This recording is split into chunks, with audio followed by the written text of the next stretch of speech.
यार मुझे समझ में नहीं आता कि लोग दिसंबर और जनवरी में ही क्यों शादियां रखते हैं। मतलब इतनी ज़्यादा शादियां, और मतलब पूरे साल को छोड़ के एक दिसंबर और जनवरी ही मिलता है यार। मतलब रोज़ रात को ना ढोल और पटाखे की आवाज़ें आ रही होती है, मोहल्ले में भी शादी और ख़ानदान में भी शादी। चलो शादी तो ठीक है, लेकिन शादी में एक आंटी वो ज़रूर मिलती हैं जो रिश्ता करवाने वाली होती हैं, और एक आंटी वो होती हैं, बेटा तुम इतनी बड़ी हो गई, जब मैंने तुम्हें देखा था तुम इतनी सी थी और अब माशाल्लाह से इतनी बड़ी हो गई। देखो वक्त कैसे गुजर जाता है, बेटियां तो जल्दी बड़ी हो जाती हैं ना। अब इन आंटी को कौन समझाए कि आंटी जाहिर सी बात है, बड़ा तो होना है ना, अब उतने के उतने तो नहीं रह सकते हम।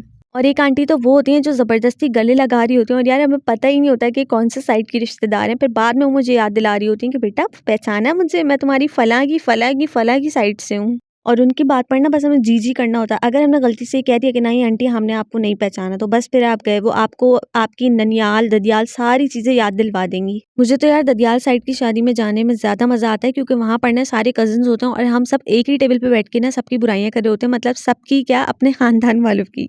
और हर ग्रुप में एक वो नमूनी कज़िन भी होती है जो पूरी शादी बस सबकी स्नैप लेती फिर रही होती है और सबके साथ पिक्चर्स ले रही होती है, जैसे पता नहीं उसको कौन सा अवार्ड मिल जाएगा। और फिर बाद में जो है ना वो ग्रुप पर भेज रही होती है, खाने से लेके दूल्हा दुल्हन तक और उनके रिश्तेदारों तक सबकी पिक्चर्स ली हुई होती हैं, और फिर ग्रुप पर जो है ना, ताकि उनका क्या बोलते हैं यार, क्या बढ़ सके।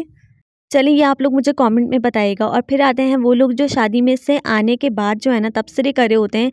वैसे यार जो बात है, शादी में से आने के बाद जो गॉसिप्स होते हैं ना, उसमें बड़ा मज़ा आता है अपनी मम्मा के साथ मिलकर जो है ना बैठ के, तो ये ख़ानदान तो वो ख़ानदान, तो ये ऐसी लग रही थी तो वैसी लग रही थी। उसमें यार ये बुराइयाँ नहीं होती हैं, गॉसिप्स होती हैं। तो जनाब अब आप लोग मुझे कमेंट में बताइएगा कि आपके ख़ानदान में कौन कौन से नमूने पाए जाते हैं, और मुझे लाइक कर लीजिएगा, कमेंट कर दीजिएगा, फॉलो कर लीजिएगा। सो जनाब अल्लाह हाफ़िज़।